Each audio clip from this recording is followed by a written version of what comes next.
Civilian साथी भी बैठे हैं, फौजी भाई भी बहुत हैं यहाँ। ये सभी ने तय कर लिया है कि is a civilian who becomes a soldier then he also never quits till his death. धन्यवाद।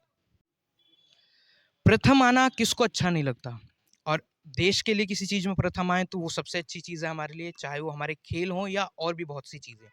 लेकिन बीते कुछ समय में हम लोग ऐसी चीज में प्रथम आए जिससे आप सब रूबरू भी होंगे, और वह बहुत ही एक चिंता का विषय है वो।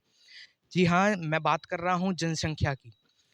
हम देख सकते हैं भारत इस समय विश्व का सबसे ज्यादा जनसंख्या वाला देश बन चुका है। तो ये एक हमारे लिए बहुत ही सोचने वाला विषय है, क्या हम अपनी आने वाली जनरेशन को वो भविष्य दे पाएंगे जैसा हमने लिया है, क्योंकि हमारे पास नेचुरल रिसोर्सेज तो लिमिटेड है। तो इसी मुहिम को आगे बढ़ाते हुए बीते 9 सालों से जनसंख्या नियंत्रण कानून की मांग करने के लिए एक संगठन काम कर रहा है, जो कि है जनसंख्या समाधान फाउंडेशन। इसी विषय पे चर्चा करने के लिए और जानकारी लेने के लिए हम आ चुके हैं गाजियाबाद के लाजपत नगर इलाके में, जहां पर बीते 18 दिन से जनसंख्या समाधान फाउंडेशन के राष्ट्रीय अध्यक्ष अनिल चौधरी आमरण अनशन पर बैठे हैं। आइए बातचीत करते हैं उनसे और जानते हैं कि वो प्रधानमंत्री कार्यालय गए थे तो क्या कुछ आश्वासन सरकार की तरफ से उन्हें मिला। देखिए, प्रधानमंत्री जी कार्यालय में लगभग 1.5 घंटा हम वहाँ थे, बातचीत हुई थी। लगभग सभी बिंदु जो हमने इस विषय पे पुस्तिका तैयार की है आंकड़ों को लेके, जनसांख्यिकी असंतुलन, देश के विभिन्न राज्यों में असंतुलन, विभिन्न जिलों में, देश की हर गली, हर मोहल्ले, हर कस्बे, हर गांव में जो असंतुलन, इन सभी विषयों पे व्यापक स्तर पर बातचीत हुई। हमने विभिन्न आंकड़े वहाँ सौंपे, एक डोजियर कंप्लीट हमने सरकार को सौंपा है प्रधानमंत्री जी को देने के लिए। वहाँ चूंकि संवेदनशील विषय है, उनका कहना था कि पूर्ण रूप से सहमति या बातचीत होने तक अभी इस विषय में बहुत ज़्यादा तो इस बात को बाहर ना लाया जाए। तो मैं समझता हूँ अभी संभवतः और कुछ बातचीत आगे होनी बाकी है, और हम तो ये आशा करते हैं, बल्कि विश्वास करते हैं कि ये कानून बनने की, जनसंख्या नियंत्रण कानून बनने की प्रक्रिया प्रारंभ होगी। हाँ, जब तक ये प्रक्रिया प्रारंभ होगी तब तक हम अनशन पे हैं। कुछ लोग ये कहते हैं कि अनिल जी सिर्फ एक विशेष वर्ग के बारे में बोलते हैं, तो उस पे क्या बोलना चाहेंगे आप? कितनी अच्छी बात है कि हम अपने डोजियर में, अपने ज्ञापन में, अपने पुस्तिका में जो ये है उसमें, उसके अलावा अपने भाषणों में लोगों के बीच जाने पे हम कहते हैं जनसंख्या नियंत्रण कानून बने और वह जाति, धर्म, क्षेत्र, भाषा से ऊपर उठकर सभी नागरिकों पर समान रूप से लागू हो। यानी कि अनिल जी तो जाति, धर्म, क्षेत्र, भाषा से उठकर बात करते हैं। अब रही बात आंकड़ों की, कि जब आंकड़े होते हैं, जब सर्वे होते हैं, वर्गीय आधार पे होते हैं, तो वो आंकड़े सामने रखना कि 711 में जब राजा दाहिर पे आक्रमण हुआ, सिंध के राजा दाहिर, ब्राह्मण राजा दाहिर पे आक्रमण हुआ और मोहम्मद बिन कासिम आया, तो तब कितने लोग आए, विदेशियों की संख्या बीच बीच में अलग अलग समय क्या क्या रही, प्रतिशत कैसे बढ़ता गया। 1947 में 24% आबादी के दम पे धार्मिक आधार पर जो विभाजन किया गया, ये तो किसी से छुपा नहीं है, जिन्ना के प्रयासों से, और आपके हाथ से पाकिस्तान, बांग्लादेश, बांग्लादेश मतलब भारत, पाकिस्तान मतलब भारत, कश्मीर का आधे से ज्यादा हिस्सा मतलब भारत, ये चला गया। और इसी आधार पे 1989 के दिसंबर में और 1990 की जनवरी में कश्मीर से कश्मीरी पंडित, या मैं कहूँ कश्मीरी हिंदू, 5 लाख, 5.5 लाख, जो भी संख्या आप तय करें, वो 4.5 लाख है कि 5 है कि 5.5 है, अपने ही देश से बेघर, अपने घर से होके शरणार्थी बने हुए हैं अपने ही देश में। मेरा नाम मनवीर सिंह चौहान है और इस संगठन से पहले दिन से जुड़ा हुआ व्यक्ति हूँ। और इस संगठन ने जो इस कानून के लिए प्रयास किए हैं वो बहुत ज़्यादा हैं और अब तक जारी हैं। और जो भी हमने प्रयास किए उनका डोजियर बना के प्रधानमंत्री कार्यालय में भी दिया गया है, और हम आशा कर रहे हैं कि सरकार हमारी बात को सुनेगी और 2 बच्चों के कानून पे कानून बनाएगी। आप एक महिला होने के नाते आप अपना घर-बार छोड़ के यहाँ पे बैठे हुए हैं, तो आपकी इस पे क्या प्रक्रिया है? क्या आपको लगता है सरकार को इस पे क्या कदम उठाना चाहिए? देखिए, संगठन की मैं राष्ट्रीय संयोजक हूँ और जिनके लिए आपने कहा कि मैं घर-बार छोड़ के लगी हुई हूँ, तो उनके भविष्य के लिए, जिन बच्चों को घर पे छोड़ के आई हूँ, ताला लगा के आई हुई हूँ, उनके भविष्य के लिए, उसके अलावा जो भारत देश में मेरे और बच्चे हैं, उनके भविष्य के लिए जनसंख्या नियंत्रण कानून कितना ज़रूरी है, ये हम सब जानते हैं। ये बनना चाहिए, सख्ती से बनना चाहिए, तभी इसमें राष्ट्र हित भी है और हम सबका हित भी है। हमारा राष्ट्र स्वस्थ रहेगा, सलामत रहेगा, तो हम आगे विकास कर सकते हैं। अगर आप एक युवा हैं, तो अपने हम-उम्र युवाओं के लिए आप कुछ ऐसा संदेश देना चाहेंगे? हाँ, मैं एक संदेश ज़रूर देना चाहूँगा कि आप अनेकों आंदोलनों को हमेशा सफल करने के लिए आगे आते हैं। जहाँ पर टीआरपी होती है, जहाँ पे चर्चा होती है, जहाँ पे थोड़े से दिन का मजमा लगता है। मगर कभी आपने देखा है कि जो देश के हित में सबसे बड़ा विषय है जनसंख्या नियंत्रण कानून, जो आपके व्यक्तिगत जुड़ाव है उसमें आपकी भागीदारी क्यों नहीं है? तो मेरा बस इतना ही कहना है कि उसमें भी भागीदारी युवाओं को अपनी देनी चाहिए। अभी हम जैसे देख सकते हैं 24 में चुनाव भी बहुत ही नज़दीक हैं। तो अगर मान लीजिए ये सरकार इस कानून को नहीं बनाती है, आपको समर्थन नहीं करती है, तो इसका असर हमें चुनाव पे भी देखने को मिल सकता है कुछ? बिल्कुल मिलेगा जी, बिल्कुल मिलेगा। तो किस तरीके से? भाई सरकार को तो चुनौती जनता देती है, चुनौती देती है वोट के रूप में, ठीक है जी? जब हमारी बहुसंख्यक होने के नाते भी यदि हमारी बात सरकार नहीं मानेंगे ये बात जो है, जो हमारे भाई अनिल चौधरी ने जो उठाया है और आज 19वाँ दिन है, 19 दिन से अन्न का त्याग कर रखा है। किस लिए? भाई आपके पास तो टुकड़ा है इतना सा, ज़मीन का टुकड़ा इतना सा है, उस पे आप वज़न बढ़ाते जा रहे हो, वज़न बढ़ाते जा रहे हो, फिर आप पैर रखने की जगह नहीं मिलेगी आगे। भाई सिर्फ़ जनसंख्या बढ़ाने से थोड़ी काम हो जाएगा। उसमें हमारे पास संसाधन होने चाहिए, हमारे पास व्यवस्था होनी चाहिए। आप एक घर में 50 आदमी तो रह नहीं सकते हैं, रह सकते हैं क्या? नहीं रह सकते हैं, ज़मीन उतनी ही है, ज़मीन नहीं बढ़ रही है, ज़मीन उतनी ही है। आप जनसंख्या बढ़ाते जा रहे हो, अब जनसंख्या बढ़ाओगे तो संसाधन भी चाहिए, संसाधन कहाँ से आएगा?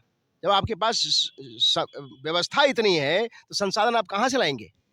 ये कानून पूरे देश के लिए, पूरे राष्ट्र के लिए होगा, किसी जाति वर्ग के लिए नहीं होगा। चाहे हिंदू भी 4 बच्चे पैदा करेंगे, तो उनके लिए भी वो कानून होगा, कोई भी धर्म का हो। ये यहाँ पहुँचा हूँ। ठीक है, वो हम समझ गए। हम ये पूछना चाह रहे हैं आपसे, मान लीजिए अगर ये सरकार इसको नहीं लागू करती है, तो 24 में आप किसी और सरकार को समर्थन देंगे? हमें इस सरकार से बहुत उम्मीदें हैं। अगर इस सरकार में ये लागू नहीं हुआ तो अगली सरकार में हम अपने दुगने जोशों से इसको लागू करेंगे, चुप नहीं बैठेंगे। तो किसको देखना चाहेंगे फिर आप 24 में अगर ये नहीं लागू करते हैं? देखना नहीं, ये निश्चित है।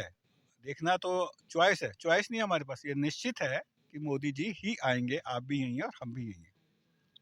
कहने का मतलब है आपको बीजेपी से ही उम्मीद है कि वही आपका कानून लागू कर सकती है? आप जो है इसको पॉलिटिकल मुद्दा आप बना रहे हैं, आप उसको लेके गए, मैं नहीं बना रहा हूँ।